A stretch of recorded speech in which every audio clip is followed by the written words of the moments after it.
입사한 지 벌써 3개월이 지났다. 디자인팀의 신입사원인 나은은 매일 아침 출근할 때마다 칼같이 각 잡힌 정장 차림으로 자리 정돈을 하며 하루를 시작한다. 회사 생활은 생각보다 녹록지 않았고 특히 나를 가장 힘들게 하는 건 다름 아닌 우리 팀의 최고 책임자인 강서준 대표님이었다.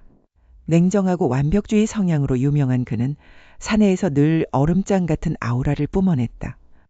다가갈 수 없는 서늘한 눈빛 때문에 직원들은 대표님 마주치는 것을 극도로 꺼렸고 나 역시 그중 한 명이었다. 하지만 내가 그에게 느끼는 서운함은 단순한 공포나 긴장감이 아니었다.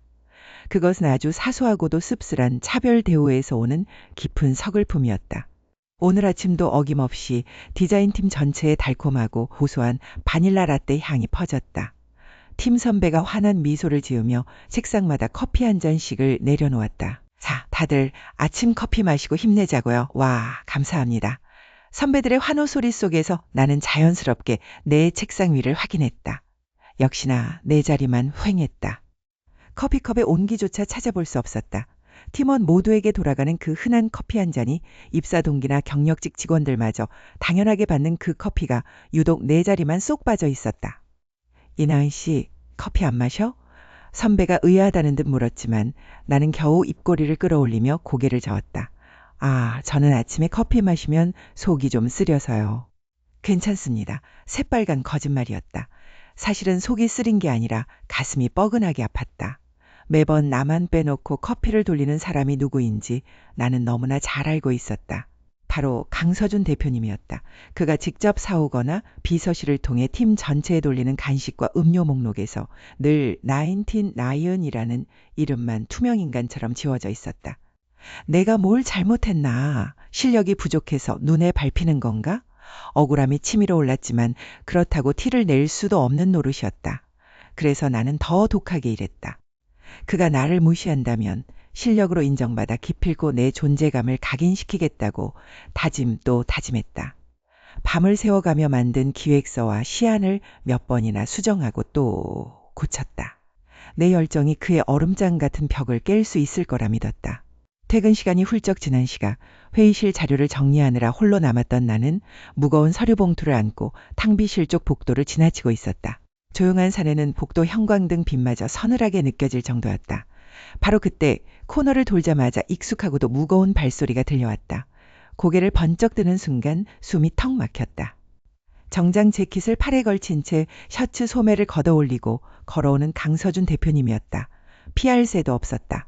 복도라는 좁은 공간에서 우리는 정확히 서로를 마주보게 되었다. 심장이 쿵 하고 바닥으로 떨어지는 것 같았다.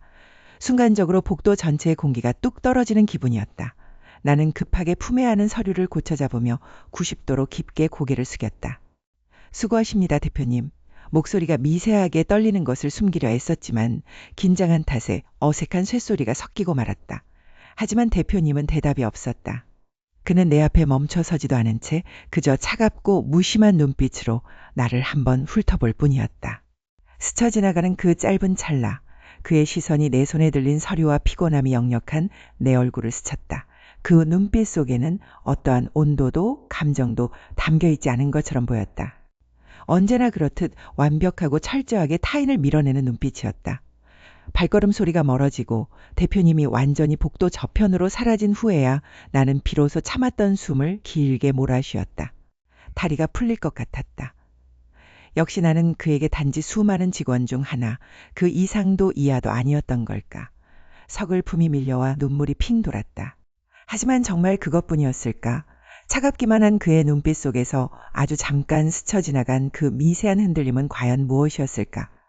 매번 나만 차별하는 듯 보였던 그의 행동 뒤에는 내가 상상조차 하지 못한 전혀 다른 진실이 숨겨져 있는 것은 아닐까? 입사한 지 3개월이 지나도록 강서준 대표님은 내게 늘 서슬퍼런 빙상 같은 존재였다. 팀원 모두에게 사내 카페 아메리카노를 돌리면서도 내 자리만 쏙 빼놓기 일쑤였고 회의실 복도에서 마주치면 눈길조차 주지 않고 스쳐 지나가기 바빴다. 그래서 나는 그가 나를 싫어하거나 혹은 신입사원인 내 존재 자체를 지우고 산다고 확신하고 있었다. 하지만 그날 야근을 하던 중 내 생각을 완전히 뒤흔드는 기묘한 일이 벌어졌다. 밤 10시가 넘은 시각 디자인팀 사무실은 나 홀로 남겨져 형광등 빛만이 덩그러니 지키고 있었다. 내일 오전까지 기획안 최종본을 완벽하게 뽑아내야 했기에 모니터 화면에 빨갛게 충혈된 눈을 고정한 채 미친 듯이 마우스 피치를 올리고 있었다. 그동안 쌓여있던 피로와 압박감 때문에 눈두덩이 찌릿하게 아려왔고 목덜미는 뻣뻣하게 굳어갔다. 잠시 화장실을 다녀오려고 자리에서 일어난 순간 내 책상 위에 놓여있던 기획안 출력물 위로 무언가 툭 떨어져 있었다. 이게 뭐지? 놀라서 집어든 것은 다름 아닌 따뜻한 온기가 아직 채 가시지 않은 캔커피였다. 그리고 그 위에는 정갈하면서도 힘있는 필체로 짧은 메모가 붙어 있었다. 반피가 찹니다. 무리하지 말고 이것부터 마셔요. 그리고 3페이지 그래프 수치는 오른쪽으로 2mm만 옮기는 게 시각적으로 안정적일 겁니다. 가슴이 쿵 하고 크게 내려앉았다. 발신인의 이름은 적혀있지 않았지만 묘하게 각이 진 저 독특한 글씨체는 회의실 화이트보드나 결제판에서 수없이 보았던 바로 그 대표님의 필기였다. 손끝이 미세하게 떨려왔다. 심장이 주체할 수 없을 정도로 빠르게 쿵쾅거렸다. 늘 차갑고 매몰차기만 하던 강서준 대표님이 어째서 나 몰래 이런 메모와 커피를 남겨둔 거지? 게다가 내가 끙끙대며 수정하던 기획안의 허점까지 정확하게 짚어내고 있었다. 혹시나 하는 마음에 나는 떨리는 손으로 핸드폰을 집어들고 사내 메신저 창을 열었다. 그리고 발신자 불명의 쪽지를 보냈을 법한 유력한 용의자, 아니 대표님의 개인 채팅방에 조심스럽게 메시지를 입력했다. 대표님, 혹시 지금 회사에 계신가요? 혹시 제 책상에 커피랑 메모 두신 분 대표님 아니신가요? 메시지는 순식간에 읽음으로 바뀌었다. 하지만 대답은 돌아오지 않았다. 2분이 지나도록 화면 너머는 캄캄했고 초조함에 침을 꿀꺽 삼키며 답장을 기다리던 그때 등 뒤에서 낮고 무겁게 가라앉은 익숙한 저음이 훅 파고들었다. 근무 시간에 사내 메신저로 그런 쓸데없는 사담이나 나누라고 월급을 주는 게 아닐 텐데요. 이나은 사원, 너무 놀란 나머지 하마터면 커피캔을 떨어뜨릴 뻔했다. 급하게 고개를 돌리자 언제 다가왔는지 회색 수트 차림의 강서준 대표님이 서늘한 눈빛으로 내려다보고 있었다. 조금 전까지 따뜻한 온기를 품은 메모를 남겼던 사람이라고는 믿기지 않을 정도로 그의 표정은 칼처럼 차가웠고 태도는 오만하리만치 무뚝뚝했다. 아, 대표님, 그게 아니라. 내가 말을 더듬으며 당황하자 서준은 은퇴 안경을 손가락으로 치켜 올리며 특유의 냉정한 미소를 지어 보였다. 착각이 지나치군요. 내가 왜 신입사원 책상에 그런 유치한 짓을 하겠습니까? 기획안 마감이나 똑바로 신경 쓰시죠. 일 처리가 이렇게 굼떠서야 모질고 매몰찬 말이었다.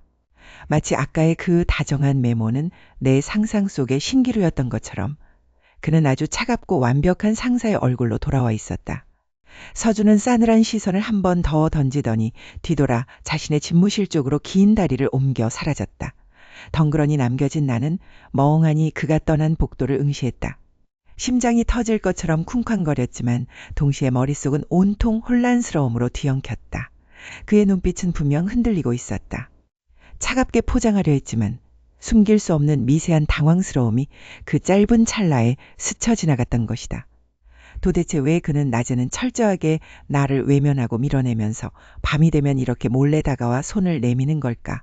완벽하고 빈틈없기로 유명한 이 회사의 최고 경영자가 어째서 하필 나라는 평범한 신입사원에게 이토록 모순적이고 끈질긴 관심을 쏟는 것일까? 제3장. 의심의 시작과 은밀한 추적 차갑기만 한 줄 알았던 강서준 대표의 행동에는 왠지 모를 모순이 가득했다. 커피를 사올 때도 나만 빼놓고 사오면서 밤샘 야근을 할 때면 내 책상 위에 슬며시 따뜻한 캔커피와 진통제를 두고 가는 사람은 틀림없이 그였다. 처음에는 사내에 도는 소문처럼 나를 괴롭히려고 작정한 악덕 상사인가 싶었다. 하지만 그가 건네는 시선 속에는 미움이나 냉소 대신 묘한 설렘과 안타까움 같은 감정이 담겨 있었다. 도대체 나한테 왜 이러는 걸까? 머릿속이 온통 물음표로 가득 찼다. 결국 나는 점심시간에 친한 동기인 수연이를 붙잡고 그동안 있었던 일들을 털어놓았다. 휴게실 구석자리에서 아이스 아메리카노를 쪽쪽 빨며 내가 겪은 기이한 일들을 토로하자 수연이는 눈을 동그랗게 뜨며 입을 다물지 못했다. 야, 이나은, 너 진짜 눈치 없는 거냐? 아니면 일부러 모르는 척하는 거냐? 강 대표가 너한테 관심 있는 거잖아. 사내에서 그 철벽남이 신입사원 사물함에 익명으로 비타민을 꽂아두고 자료 수정본을 몰래 챙겨준다고? 이건 100% 순애보야, 순애보. 소설 쓰지 마, 수연아. 그분이 왜 나 같은 신입사원한테? 우리 마주칠 때마다 숨이 턱 막힐 정도로 차갑게 군단 말이야. 아까 복도에서도 눈도 안 마주치고 지나갔어. 겉만 보고 판단하지 마. 원래 그런 사람들이 속이 더 깊다니까? 아니면 혹시 네가 입사하기 전부터 너를 알고 있었던 거 아니야? 옛날에 알던 사이였다든가. 수연이의 가벼운 농담조의 말이 머릿속을 강하게 스쳤다. 입사하기 전 내가 그 사람을 어디서 만났던가 기억을 더듬어 보았다. 대학 시절 아르바이트를 하던 카페? 지하철역에서 우연히 부딪혔던 사람? 아무리 생각해도 그 차가운 도시 남자와 나의 접점은 찾아볼 수 없었다. 기억을 파헤치면 파헤칠수록 의문만 더욱 깊어졌다. 도무지 가만히 앉아 답을 기다릴 수 없는 지경에 이르렀다. 직접 파헤쳐보는 수밖에 없었다. 그날 오후 나는 본격적으로 강서준 대표의 동선을 관찰하기 시작했다. 물론 겉으로는 평소처럼 묵묵히 디자인 시안을 수정하는 척했지만 온 신경은 대표실 방향으로 향해 있었다. 오후 3시가 되자마자 대표실 문이 열리고 강서준이 비서실장을 대동한 채 복도로 나왔다. 어디로 가는 걸까? 평소라면 회의나 외근일 테지만 오늘은 손에 아무런 서류철도 들려있지 않았다. 나는 살금살금 자리에서 일어나 복도 구석의 정수기로 향하는 척하며 그의 뒷모습을 쫓았다. 비서실장과 대화하며 엘리베이터를 타는가 싶더니 그는 지하주차장이 아니라 비상계단 쪽으로 발걸음을 옮겼다. 회사 건물의 비상계단은 평소 임직원들이 거의 쓰지 않는 곳이었다. 대표가 왜 굳이 그 음침한 계단으로 향하는 거지? 심장이 쿵쾅거리기 시작했다. 손에 땀이 쥐어졌다. 들키면 그대로 끝장이라는 공포감과 함께 이번 기회에 그의 숨겨진 비밀을 반드시 파헤치고야 말겠다는 오기가 동시에 치솟았다. 나는 살가치가 없는 발소리를 최대한 죽이며 그가 사라진 비상계단 문을 향해 한 걸음씩 다가갔다. 무게감 있는 방화문이 덜 닫혀 살짝 벌어져 있었고 그 틈새 사이로 강서준의 낮고 묵직한 목소리가 흘러나왔다. 그쪽에서 보낸 자료는 확실한 거지? 이나은 사원에게 절대 눈치채게 하면 안 됩니다. 그리고 그가 요즘 야근할 때 마시는 차 종류도 다시 한번 확인해요. 내 이름이 그의 입에서 흘러나오는 순간 나는 온몸에 닭살이 돋는 것을 느꼈다. 그가 전화통화로 언급한 그쪽은 대체 누구이며 내 일거수일투족을 왜 그렇게까지 감시하고 신경 쓰는 것일까? 내가 숨을 죽인 채 문틈에 바짝 귀를 대려던 찰나 차갑게 가라앉은 강서준의 목소리가 계단 울림을 타고 확고하게 내 귓속을 파고들었다. 거기 누구야? 시계바늘이 이미 밤 11시를 가리키고 있었다. 사무실 안은 사방이 쥐죽은 듯 조용했고 유일하게 내 자리에 스탠드 불빛만 덩그러니 켜져 있었다. 마감까지 끝내야 하는 기획서 때문에 야근을 자처하긴 했지만 온몸이 뻐근하고 피로가 밀려왔다. 팀원들은 모두 퇴근한 지 오래였고 미처 마무리하지 못한 최종 시안을 검토하기 위해 나는 잠시 머리를 식힐 겸 자리에서 일어났다. 그때 늘 굳게 닫혀있던 대표실 문이 살짝 열려있는 것이 눈에 들어왔다. 강서준 대표는 오늘 외부 미팅이 있다고 들었는데 설마 아직도 안에 있는 걸까? 아니면 불을 켜둔 채 깜빡하고 퇴근한 걸까? 호기심과 약간의 걱정이 뒤섞인 채 나는 조심스럽고 사뿐한 걸음걸이로 대표실 앞까지 다가갔다. 노크를 하려고 손을 뻗는 순간 문틈 사이로 낯익은 저음의 목소리가 흘러나왔다. 그쪽에서 먼저 원했던 조건 아닙니까? 더 이상 양보는 없습니다. 이번 프로젝트에서 조금이라도 차질이 생기면 그쪽 계열사 전체에 대한 투자를 즉시 백지화하겠습니다. 목소리는 평소 회사에서 듣던 것보다 훨씬 낮고 서늘했으며 상대방을 단숨에 압도하는 엄청난 무게감을 품고 있었다. 그건 단순한 팀장이나 부서장의 지시가 아니었다. 기업의 명운을 좌우하고 수백 명의 목숨을 쥐고 흔드는 절대적인 권력자의 냉혹한 목소리였다. 나는 순간 심장이 쿵 하고 내려앉는 것만 같았다. 늘 무뚝뚝하고 차갑게만 보이던 강서준 대표가 아니었다. 지금 전화통화를 하고 있는 그는 한치의 자비도 찾아볼 수 없는 완벽한 냉혈한이자 거대 기업의 최고 실세 그 자체였다. 통화 내용이 너무나 충격적이어서 나는 그 자리에서 돌처럼 굳어버렸다. 잠시 후 수화기 너머의 대답을 들은 것인지 그가 짧게 한숨을 쉬며 냉소적으로 덧붙였다. 내일부터 당장 구조조정 절차에 들어가세요. 이상입니다. 달칵 하고 전화를 끊는 소리가 들렸다. 나는 급히 몸을 뒤로 물려 숨으려 했지만 이미 호기심이 발동한 내 시선은 열린 문틈 사이로 그의 책상을 향하고 있었다. 대표실 안의 조명은 어두웠지만 책상 스탠드빛 아래 놓여있던 물건들이 선명하게 눈에 들어왔다. 그곳에는 평범한 직장인이 쓸 리 만만치 않은 전 세계에 몇 대 없다는 초고가 슈퍼카의 메탈릭한 자동차 키가 놓여 있었다. 그 옆에는 금빛으로 번쩍이는 명패가 비스듬히 세워져 있었는데 거기엔 내가 지금까지 단 한 번도 상상하지 못했던 직함이 또렷하게 새겨져 있었다. 그룹 총괄 회장실 강서준 머릿속이 하얗게 멍해졌다. 그가 단순히 우리 회사의 대표가 아니라 이 모든 계열사를 거느린 거대 그룹의 진짜 후계자이자 최고 권력자였다니. 멍하게 그 명패를 바라보고 있는 사이 갑자기 대표실 안에서 의자가 삐걱거리는 소리가 들렸다.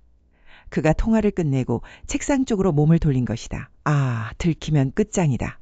등골이 오싹해지며 식은땀이 빗물처럼 흘러내렸다. 과연 나는 이 무서운 눈빛의 사나이에게 들키기 전에 무사히 이 자리를 빠져나갈 수 있을까? 발걸음은 굳어버렸고 그의 그림자가 문가로 점점 가까워지고 있었다. 사무실 안은 차가운 공기로 가득 차 있었다. 시계 바늘이 오후 3시를 가리키고 있을 때 기획팀 전체를 발칵 뒤집어 놓는 일이 터지고 말았다. 내일 오전 이사회에 제출해야 할 최종 기획안 데이터가 서버 오류와 함께 완전히 날아가 버린 것이다. 백업 파일마저 손상되어 복구가 불가능하다는 IT팀의 청천벽력 같은 연락이 이어졌다. 이나은 씨, 대체 어떻게 된 거예요? 이 프로젝트 총괄 담당자가 이나은 씨 아니에요? 부장님의 날카로운 목소리가 사무실 전체를 울렸다. 식은땀이 빗물처럼 등줄기를 타고 흘러내렸다. 분명 완벽하게 3번이나 검수하고 최종 저장까지 마친 파일이었다. 억울하다고 해명하고 싶었지만 결과물은 이미 사라진 뒤였고 이사회 보고는 코앞으로 다가와 있었다. 동료들의 시선이 일제히 내게로 꽂혔다. 원망과 당혹스러움이 뒤섞인 눈빛들 속에서 나는 숨조차 제대로 쉴 수 없었다. 그때 회의실 문이 묵직한 소리를 내며 열렸다. 그곳에는 평소보다 훨씬 더 차가운 표정을 한 강서준 대표님이 서 있었다. 그의 등장은 사무실의 공기를 순식간에 얼어붙게 만들었다. 이사회 보고 건으로 잠시 들렀습니다. 분위기가 왜 이렇죠? 서준의 낮고 묵직한 목소리가 공간을 압도했다. 부장님은 쩔쩔매며 급히 상황을 보고했다. 신입사원인 나의 치명적인 실수로 인해 프로젝트가 무산될 위기에 처했으며 이사회에 막대한 타격을 줄 것이라는 과장된 설명이 덧붙여졌다. 나는 고개를 든 채 아무 말도 하지 못했다. 눈물이 터져나올 것 같았지만 꾹꾹 눌러 담으며 바닥만 응시했다. 이나은 씨의 과실이라고 단정짓기엔 이른 것 같군요. 서준이 나를 한번 힐끗 보더니 이사회 임원진을 향해 걸어나갔다. 그의 입에서 나온 말은 모두를 경악하게 만들기 충분했다. 이번 데이터 유실은 사내 서버망의 보안 패치 과정에서 발생한 시스템 오류입니다. 이미 기술팀의 로그 분석을 통해 확인된 사항입니다. 신입사원의 개인 과실이 아닙니다. 임원진 한 명이 당황한 표정으로 물었다. 대표님, 그것을 어떻게 그렇게 정확히? 서준은 주머니에 손을 넣은 채 여유로우면서도 서늘한 눈빛으로 상대를 제압했다. 제가 직접 지시하고 검수하는 프로젝트입니다. 제 권한으로 이번 보고는 연기하며 책임은 전적으로 총괄인 제게 있습니다. 그의 목소리는 거역할 수 없는 절대적인 권력과 무게감이 실려 있었다. 임원진은 더 이상 아무 말도 하지 못하고 물러설 수밖에 없었다. 강서준이라는 이름 석자가 가진 막강한 영향력이 회의실 공기를 지배하는 순간이었다. 상황이 정리되고 임원진이 빠져나간 뒤 넓은 회의실에는 나와 서준 단둘만 남았다. 심장 소리가 귓가를 찢을 듯이 크게 울렸다. 그동안 그가 보여주었던 남다른 권력, 내 서랍을 채우던 따뜻한 커피, 그리고 밤마다 날아오던 다정한 문자 메시지들이 머릿속에서 하나의 거대한 퍼즐처럼 빠르게 맞춰졌다. 서준이 천천히 걸어와 내 앞에 멈춰섰다. 언제나 철저하게 감추려 들었던 그의 흔들리는 눈빛이 고스란히 드러났다. 이나은 씨, 괜찮습니까? 그의 목소리는 아까의 얼어붙은 카리스마와는 달리 너무나도 다정하고 떨리고 있었다. 그 순간 나는 깨달았다. 이 완벽하고 차가운 남자가 지금까지 보여준 모든 비밀과 집요한 시선은 오직 나를 향해 있었다는 것을. 이 단단한 보호막 너머에 숨겨진 그의 진짜 정체와 나를 향한 감정의 실체를 나는 이제 피할 수 없이 마주해야만 했다. 시계 바늘은 이미 자정을 가리키고 있었다. 칠흑같이 어두운 사무실 안. 나는 아까 미처 마무리하지 못한 기획서 초안을 손에 쥐고 다시 자리에 앉았다. 온종일 머릿속을 맴돌던 불안감과 피로가 밀려왔지만 내일 아침 보고를 위해서는 지금 이 자료를 완벽하게 고쳐놓아야만 했다. 조용한 사내 복도에는 오직 내 구두 소리만이 울려 퍼지고 있었다. 자료를 출력하기 위해 프린터실이 있는 안쪽 복도로 걸어가던 그때 대표실 문이 살짝 열려 있는 것이 눈에 들어왔다. 어두운 복도 사이로 은은한 불빛이 흘러나오고 있었다. 이 시간에 불이 켜져 있을 리가 없는데 혹시 도둑이라도 든 것일까? 아니면 경비 아저씨가 깜빡하고 불을 끄지 않으신 걸까? 나는 심장이 쿵쾅거리는 것을 느끼며 조심스럽게 발걸음을 옮겼다. 문틈 사이로 안을 들여다본 순간 나는 그대로 제자리에 멈춰서서 숨을 멈추고 말았다. 그곳에는 늘 얼음장처럼 차갑고 엄격하기만 하던 강서준 대표님이 서 있었다. 완벽하게 맞춤 제작된 수트의 재킷은 벗어던진 채 와이셔츠 소매를 걷어붙인 모습이었다. 그의 커다란 손에는 익숙한 머그잔이 들려 있었다. 더 놀라운 것은 그가 하고 있는 행동이었다. 대표님은 따뜻하게 데운 우유에 연유를 정확한 비율로 섞고 있었다. 카페인 알레르기가 있어 커피 대신 늘 달콤한 연유 라떼만을 마시는 내 취향 그대로였다. 달그락거리는 잔소리 외에는 아무 소리도 들리지 않았다. 대표님은 자신이 직접 만든 연유 라떼를 조심스럽게 내려놓으며 깊은 한숨과 함께 중얼거렸다. 이나은 씨, 이 시간에 또 무리하고 있겠지. 자료 고치느라 또 밥도 안 먹었을 텐데 그 혼잣말은 내 귀를 그대로 관통했다. 온몸에 피가 역류하는 것 같은 강한 충격이 밀려왔다. 그동안 내가 마셨던 따뜻한 음료들, 복잡한 야근 때마다 책상 위에 놓여있던 메모들, 그리고 내 서투른 기획안을 남몰래 다듬어주던 그 모든 손길의 주인이 바로 이 사람이었다는 사실이 머릿속에서 퍼즐처럼 맞춰졌다. 신입사원 면접 때 제출했던 이력서 구석에 적어두었던 내 사소한 알레르기 반응과 취향까지 그는 첫날부터 지금까지 단 하나도 빠짐없이 기억하고 있었던 것이다. 내가 멍하니 문가에 서 있는 사이 인기척을 느낀 강서준 대표님이 고개를 돌렸다. 찰나의 순간 우리의 시선이 공중에서 정확히 부딪혔다. 대표님의 눈동자가 미세하게 흔들렸다. 늘 완벽하고 빈틈없던 그의 얼굴에 당황스러움이 스쳐 지나갔지만 이내 그 속에는 오랜 시간 숨겨왔던 깊고 애틋한 진심이 고스란히 드러났다. 더 이상 숨길 수도 도망칠 수도 없는 진실 앞에서 우리는 아무런 말도 하지 못한 채 서로를 바라보았다. 칠흑 같은 어두운 방 안. 잔잔하게 울리는 심장 소리 속에서 과연 이 아슬아슬한 비밀은 우리를 어떤 결말으로 이끌어가게 될까? 사내에서 대표님과 나를 둘러싼 소문은 마치 번개처럼 빠르게 퍼져나갔다. 월요일 아침 탕비실에 들어서자마자 동료 직원들의 수군거림이 귓바퀴를 때렸다. 이나은 씨 말이야. 이번에 프로젝트 위기 때 대표님이 직접 감싸준 거 알고 있어? 신입사원이 어지간히 줄을 잘 섰나 보지 뭐. 차가운 시선들과 가시돋친 말들이 귓등을 스쳐 지나갈 때마다 가슴 한구석이 뻐근하게 조여왔다. 내가 그토록 바랐던 건 능력을 인정받는 것이었지. 이런 구설수에 오르내리는 것이 아니었다. 더욱이 강서준 대표라는 이름 세 글자 앞에 나의 노력은 온통 가려지고 오직 대표의 아덴트, 특혜를 받는 신입이라는 꼬리표만 씁쓸하게 남았다. 결국 이 소문은 임원진과 대주주들의 귀에도 들어가고 말았다. 점심시간이 끝나갈 무렵 나는 인사팀장으로부터 엄중한 호출을 받았다. 대표실이 위치한 꼭대기층이 아닌 전혀 다른 분위기의 회의실이었다. 문을 열고 들어가자 사방을 가득 채운 무거운 침묵 속에서 나이 든 임원들의 매서운 눈빛이 나를 향해 쏟아졌다. 이나은 사원, 최근 사내에서 돌고 있는 불미스러운 소문에 대해 본인은 어떻게 생각합니까? 투자자 대표라는 노신사는 단호하고 차가운 목소리로 물었다. 공과 사를 구분하지 못하는 태도는 우리 회사에서 용납할 수 없습니다. 특히 대표이사의 위치는 회사의 주가와 직결되는 자리인데 이런 식의 사생활 논란이 지속된다면 회사 차에서도 강력한 조치를 취할 수밖에 없어요. 당장 자중하는 게 좋을 겁니다. 그들의 말은 틀린 법이 없었다. 냉정하게 보면 나는 아직 경력이 턱없이 부족한 신입사원일 뿐이었고 강서준이라는 거대한 기업의 수장과 나는 어울리지 않은 격차를 지니고 있었다.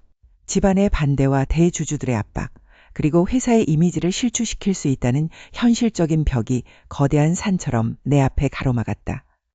내 한마디 행동이 그 사람의 몇 년간의 커리어와 회사를 곤경에 빠뜨릴 수 있다는 사실이 뼈저리게 다가왔다. 퇴근 시간이 훌쩍 지난 시각, 나는 홀로 남은 디자인팀 자리에서 모니터 화면을 응시하며 애써 마음을 다잡고 있었다. 그때 등 뒤로 익숙하고도 무거운 발소리가 다가왔다. 돌아보지 않아도 알 수 있었다. 강서준 대표였다.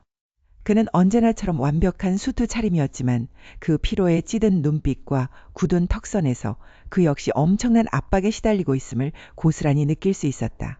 이나은 씨. 그가 낮게 깔린 목소리로 내 이름을 불렀다. 심장이 쿵 하고 내려앉았다. 대표님 오지 마세요. 사람들이 다 봐요. 나는 최대한 목소리를 떨지 않으려 애쓰며 자리에서 일어났다. 서준의 시선이 내게 닿았고 그 눈빛 속에는 늘 숨겨두었던 절실함과 아픔이 서려 있었다. 소문 들었어요. 회의실에서 오간 이야기들도 전부 다. 서준이 성큼성큼 다가와 내 앞에 멈춰섰다. 그의 거칠고 따뜻한 손길이 내 차가운 손등을 감싸려 하자 나는 화들짝 놀라며 손을 뒤로 빼냈다. 대표님, 이러지 마세요. 우리 사이는 애초에 시작되지 말았어야 할... 이나은, 그가 내 말을 단호하게 잘랐다. 그의 눈동자가 흔들림 없이 나를 똑바로 응시했다. 내가 누군가의 눈치를 보려고 이 자리에 올라온 줄 알아? 내가 이 회사를 지키기 위해 어떻게 버텨왔는데 이제 와서 내 사람 하나 지키지 못할 것 같아? 그의 목소리에는 서늘한 카리스마와 함께 걷잡을 수 없는 감정이 교차하고 있었다. 나를 향한 그의 진심이 얼마나 무겁고 진지한지 잘 알고 있었기에 마음이 더더욱 미어졌다. 하지만 그럴수록 대주주들의 경고와 쏟아지는 비난의 화살들이 머릿속을 맴돌았다. 내가 그의 발목을 잡고 있는 것은 아닐까. 이 사랑을 계속 이어간다면 우리는 정말로 모든 것을 잃게 되지 않을까. 서준은 나의 굳어진 표정을 읽었는지 잠시 숨을 고르곤 더 가까이 다가왔다. 그의 은은한 채취가 코끝을 스쳤다. 도망치지 마. 내가 다 해결할 테니까 나만 믿고 버텨줘. 그의 품에 안기고 싶었다. 모든 것을 내려놓고 그의 따뜻한 온도에 기대고 싶었다. 하지만 귓가에 맴도는 현실의 목소리들은 점점 더 거세져만 갔다. 과연 우리는 이 거대한 편견과 권력의 압박을 이겨내고 서로의 손을 끝까지 잡을 수 있을까? 아니면 잔인한 현실 앞에 결국 이 사랑의 끝을 맞이하게 될까? 사무실 복도 끝에 서서 아래층 로비를 내려다보는 내 손끝이 미세하게 떨리고 있었다. 임원진의 날카로운 경고와 동료들의 차가운 시선이 어제 오늘 일은 아니었지만 오늘 아침 사내 게시판에 올라온 익명의 투서와 쏟아지는 수군거림은 이미 감당할 수 있는 선을 훌쩍 넘어서 있었다. 이나은 씨 대표실에서 당장 올라오라는데요. 또 무슨 일이야? 진짜 회사에서 사내 연애로 유난 떨더니 결국 이 사단이 나네. 옆자리 동료의 비아냥거리는 목소리 가득 뒤로 꽂혔다. 하지만 그 어떤 말보다 내 마음을 짓누르는 것은 따로 있었다. 내가 이 회사에 남는다면 강서준이라는 사람이 오랜 시간 공들여 쌓아온 냉철하고 완벽한 대표로서의 입지가 흔들릴 것이 자명했다.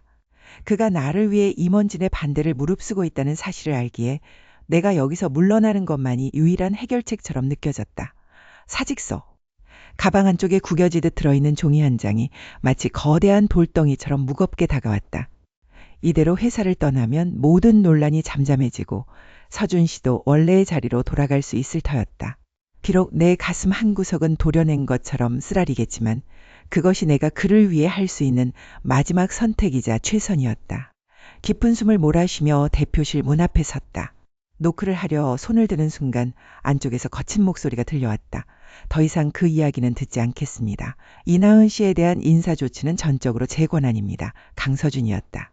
평소에 냉정하고 차분한 어조와는 완전히 다른 분노와 단호함이 짙게 배어있는 목소리였다. 문틈새 흘러나오는 긴장감에 나는 잠시 멈칫했다. 철컥하고 문이 열린 것은 바로 그때였다. 안에서 나오던 중역 한 명이 붉어진 얼굴로 나를 매섭게 노려보다가 이내 콧방귀를 끼며 스쳐 지나갔다. 난감함에 고개를 숙인 나를 발견한 서준 씨의 눈동자가 흔들렸다. 그의 잘생긴 미간에 깊은 주름이 패여 있었다. 나은 씨, 낮게 가라앉은 그의 목소리가 나를 불렀다. 나는 침을 꼴깍 삼키고 떨리는 손으로 가방 속 사직서 봉투를 꺼내들었다. 대표님, 아니, 서준 씨, 더 이상 곤란해지고 싶지 않아요. 저 이 회사 그만두겠습니다. 이게 모두를 위한 말을 채 마치기도 전에 서준 씨가 내 손목을 강하게 움켜쥐었다. 그의 손바닥에서 전해지는 온기는 뜨거웠지만 그 눈빛은 빙하처럼 차갑고도 결연했다. 이나은, 방금 뭐라고 했어? 제 말은 제가 떠나면 누가 마음대로 그런 결정을 내리래? 서준 씨는 내 말을 단칼에 자르며 한 걸음 가까이 다가왔다. 그의 넓은 품과 그윽한 눈빛이 고스란히 나를 애워쌌다. 평소에 철저하던 완벽주의자는 찾아볼 수 없고 오직 내 눈물 어린 시선을 붙잡으려는 간절함만이 가득했다. 내가 당신을 어떻게 여기까지 데려왔는데 내가 나를 두고 떠나겠다고? 그런 도망치는 선택은 내 사전에 없어. 하지만 회사가 사람들이 뭐라고 하든 이 사회에서 무슨 반대를 하든 상관없어. 서준 씨는 주머니에서 휴대폰을 꺼내 제비서실에 무언가를 지시하듯 단호하게 말했다. 그 목소리에는 한치의 망설임도 없었다. 지금 당장 전 사원 대상 임시 사내 조회 준비해. 그리고 홍보팀에도 연락해. 오늘 오후 2시 경영진 회의실에서 공식 기자회견을 열겠다고 해. 나는 깜짝 놀라 그의 옷자락을 붙잡았다. 기자회견이요? 대표님, 지금 무슨 짓을 하려는 거예요? 서준 씨는 나를 내려다보며 옅게 그러나 더없이 다정한 미소를 지어 보였다. 그 미소 속에는 내가 감히 상상도 하지 못한 거대한 태풍이 담겨 있었다. 숨어 지내는 건 여기까지야, 나은 씨. 더 이상 당신이 눈치 보고 상처받게 두지 않아. 내가 누구 때문에 이 자리를 지키고 있는데. 그의 말이 끝남과 동시에 사내방송 마이크가 켜지는 잡음이 울려 퍼졌다. 심장이 미친 듯이 뛰기 시작했다. 과연 이 대담하고도 무모한 정면 돌파가 회사와 우리 두 사람의 관계를 어떻게 뒤흔들어 놓을 것인가. 거대한 폭풍의 눈 속에서 나는 이제 돌이킬 수 없는 선택의 기로에 서 있었다. 사표를 품에 안은 채 출근한 그날 아침, 회사는 폭풍전야처럼 묘한 긴장감에 쌓여 있었다. 엘리베이터를 타는 순간부터 주변 동료들의 시선이 따갑게 느껴졌다. 누군가는 걱정스레 나를 바라보았고 또 다른 누군가는 냉소적인 눈빛을 보냈다. 하지만 그 모든 시선도 임원실 앞을 지나칠 때만큼은 문제가 되지 않았다. 내 가슴 속에는 이미 회사를 떠날 결심과 함께 그 사람을 향한 복잡 미묘한 감정들이 뒤엉켜 소용돌이치고 있었으니까. 자리에 앉자마자 사직서를 담은 하얀 봉투를 모니터 구석에 올려두었다. 서준 씨, 아니 대표님의 그 무거운 부담감을 조금이나마 덜어주고 싶었다. 내가 사라지면 모든 논란은 잠잠해질 것이고 그는 다시 냉철하고 완벽한 대표로 돌아갈 수 있을 터였다. 그렇게 스스로를 다독이며 모니터를 응시하는데 갑자기 사무실 전체가 숨을 죽인 듯 조용해졌다. 이나은 사원, 지금 당장 대표실로 올라오세요. 비서실장의 목소리는 차갑고 단호했다. 동료들의 숨소리마저 멎은 듯한 공기 속에서 나는 천천히 자리에서 일어났다. 사직서 봉투를 손에 꽉 쥔 채 임원실 문 앞에도 섰을 때 손바닥에 땀이 흥건하게 고였다. 노크를 2번 하고 안으로 들어서자 거대한 통창 너머로 아침 햇살이 쏟아지는 그곳에 강서준 대표가 서 있었다. 그의 뒷모습은 언제나처럼 외롭고 단단해 보였다. 하지만 내가 문을 닫고 다가가자 그는 천천히 고개를 돌려 나를 바라보았다. 그 눈빛은 더 이상 냉정한 CEO의 것이 아니었다. 오랜 시간 동안 숨겨왔던 애틋함과 나를 향한 깊은 갈망이 고스란히 담긴 진심 어린 눈빛이었다. 이게 뭡니까? 그가 내 손에 들린 하얀 봉투를 턱짓으로 가리키며 낮게 물었다. 목소리에는 미세한 떨림이 묻어 있었다. 나는 침을 꼴깍 삼키고 가슴 속에 담아둔 말을 꺼냈다. 대표님을 위한 선택입니다. 제가 떠나면 이 모든 소란도 끝날 거예요. 대표님이 지켜온 자리와 명예에 흠집이 나지 않도록 제가 물러나는 게 맞습니다. 내 말이 끝나기가 무섭고 강서준은 참았던 숨을 몰아쉬며 내게로 성큼성큼 걸어왔다. 그의 커다란 손이 내 손목을 부드럽지만 단단하게 감싸주었다. 그 온기가 너무나 따뜻해서 눈물이 핑 돌 뻔했다. 누가 마음대로 그런 결정을 내려요? 내가 당신을 여기까지 어떻게 데려왔는데? 당신을 지키려고 이 자리에 버티고 있는 건데 왜 당신이 먼저 도망치려고 하죠? 그의 목소리가 젖어 있었다. 언제나 완벽을 추구하던 그가 흔들림 없는 눈빛으로 나를 똑바로 응시하며 말을 이었다. 처음 입사 지원서에 적힌 당신의 사진을 본 순간부터, 아니 그 전부터 난 당신에게 묶여 있었어요. 남들의 시선, 주주들의 반대, 그런 건 내가 정면으로 부딪혀서 깨부수면 됩니다. 당신은 그저 내 옆에 나란히 서 있기만 하면 돼요. 나는 말을 잃은 채 그를 올려다보았다. 그동안 냉정하다고만 생각했던 그 남자의 가슴 속에서 이토록 뜨겁고 거대한 사랑이 숨쉬고 있었다는 사실이 믿기지 않았다. 그가 천천히 품에서 작은 상자 하나를 꺼내 내민다. 그 안에는 내가 평소에 가장 좋아하지만 카페인 때문에 마시지 못하던 연유 라떼를 본뜬 은은한 달콤함이 배어있는 커플링이 반짝이고 있었다. 이래도 내 마음을 모르겠습니까, 나은 씨? 그의 진심 어린 고백에 내 심장이 쿵쾅거리며 미칠 듯이 뛰기 시작했다. 더 이상 물러설 곳도 도망칠 이유도 없었다. 나는 떨리는 손으로 사직서 봉투를 내려놓고 대신 그의 손을 마주 잡았다. 네, 대표님. 아니, 서준 씨. 이제 도망 안 갈게요. 우리의 손이 꽉 맞잡힌 그 순간. 임원실 문이 살짝 열리며 밖에서 눈치를 보던 동료들의 환호성과 박수 소리가 터져나왔다. 블라인드 너머로 우리를 향해 엄지를 치켜 세우는 팀원들의 모습이 보였다. 세상의 모든 편견과 차가운 시선 속에서도 우리는 서로를 향해 한 걸음 더 내딛었다. 하지만 비서실의 문 밖에서 들려오는 또 다른 전화벨 소리와 주주총회 소집을 알리는 차가운 문자 한 통은 아직 끝나지 않은 현실의 무게를 은근히 암시하고 있었다. 과연 우리는 이 모든 바람을 이겨내고 끝까지 함께 웃을 수 있을까? 만약 여러분의 상사가 남몰래 여러분만을 위한 특별한 무언가를 하고 있다면 그 마음을 과연 어디까지 믿고 의지해야 할까요?